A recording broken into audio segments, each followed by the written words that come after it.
और एक और अहम खबर, रांची की निर्भया के कसूरवारों की सजा का ऐलान कर दिया गया है। तमाम 11 कसूरवारों को उम्र कैद की सजा सुनाई गई है। सबसे अहम बात यह कि सिर्फ 100 दिनों के अंदर कोर्ट में ये सुनवाई पूरी हुई।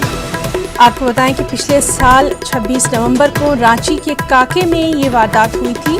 कानून की तालिबा को अगवा करके इज्तिमाई इस्मत रेजी की गई थी। 12 मुलजिमीन को इस सिलसिले में गिरफ्तार किया गया था, जिनमें एक नाबालिग था। तो रांची की निर्भया के कसूरवारों की सजा का ऐलान कर दिया गया है। सिर्फ 100 दिनों के अंदर कोर्ट में सुनवाई पूरी की गई। 11 कसूरवारों को उम्र कैद की सजा सुनाई गई। पिछले साल 26 नवंबर को रांची के काके में ये वारदात हुई थी। एक कानून की तालिबा को अगवा करके उसके साथ इज्तिमाई इस्मत रेजी की गई थी। 12 मुलजिमीन को गिरफ्तार किया गया था, जिनमें एक नाबालिग था, जिनमें से अब 11 कसूरवारों को उम्र कैद की सजा 100 दिनों के अंदर कोर्ट ने सुनाई है।